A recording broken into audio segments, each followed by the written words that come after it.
This heroic saga of Hirkani is still at Raigad. Even today, Hirkani's Buruj stands neutrally at Raigad to testifying the mother's love. Shivaji Maharaj was impressed by her life's journey. He ordered a wall to build at unprotected vertical drop and named it Hirkani's Buruj to showcase the mother's love.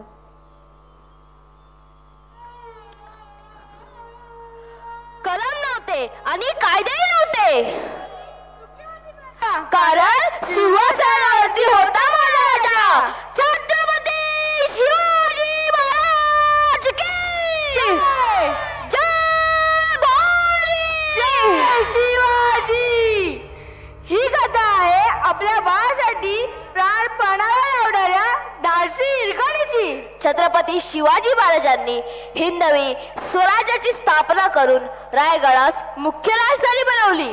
गडाच्या पायथ्याशी राहणाऱ्या लोकांना गडावर येऊन अन्न धान्य मीठ तेल भाज्या फळे वगैरे विकायची मुभा होती, अट होती। सूर्य मावळाच्या आत गडावरून खाली उतरायला हवं। सूर्यास्तानंतर गडाचे दरवाजे उघडण्यास सक्त मनाई होती। गावकऱ्यांपैकी एक होती हिरकणी, गरीब गवळण होती।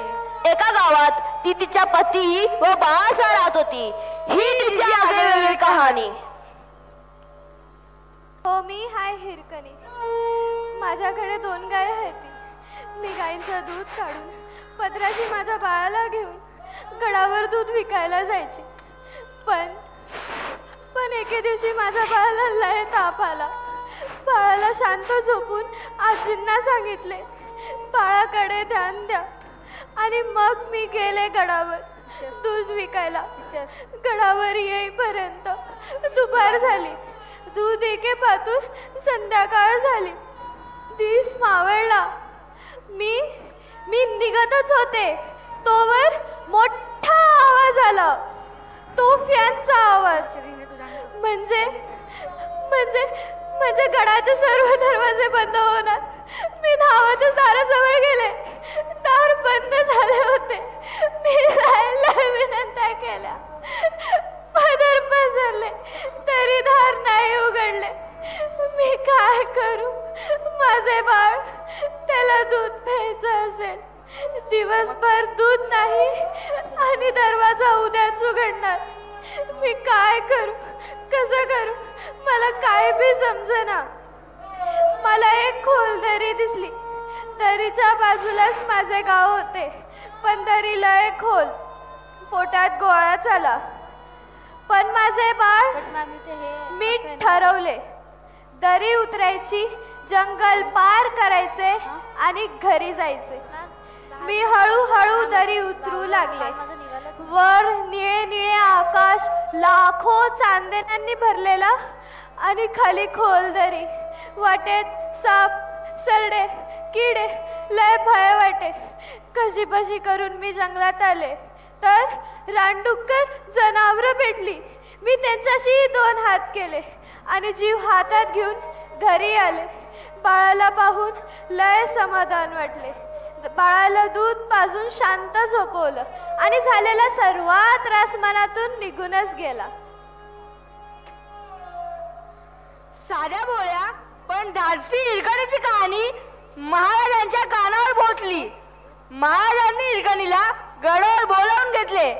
त्यावेळेस घडलेल्या शिवाजी महाराज आणि हिरकणीमधील हा प्रसंग।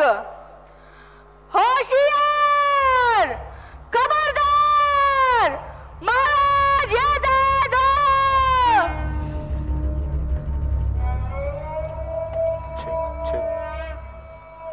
तुझ्या निर्धाराचं आणि शौर्याचं कौतुक करावं तेवढंच कमी, पण तुझा हा पराक्रम उघड्या डोळ्याने पाहायचाय। हा गड तू कसा उतरलीस? नाही जी नाही, कडा उतरली, खोलदरी पार केली। ती एक आईच होती। तुझ्या बाळाचं नाव काय? नाव नाही ठेवलं अजून। तुझ्यासारख्या झुंजार आईच्या पोटी जन्म घेतला याचं नाव झुंजारराव। झुंजारराव। यांना साडी सोय देऊन सन्मान करा।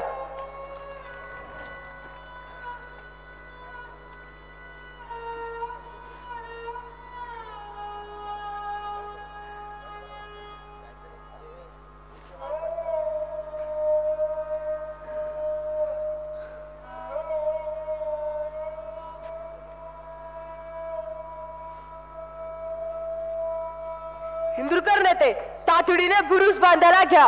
हिरकणी बुरुज. कडा उतरली, खोल दरी पार केली, ती एक आईच होती. त्या दरीला हिरकणीचे नाव देण्यात आले आणि अशा प्रकारे आजही रायगडावर गेल्यावर आपल्याला हिरकणी बुरुज पाहायला मिळतो.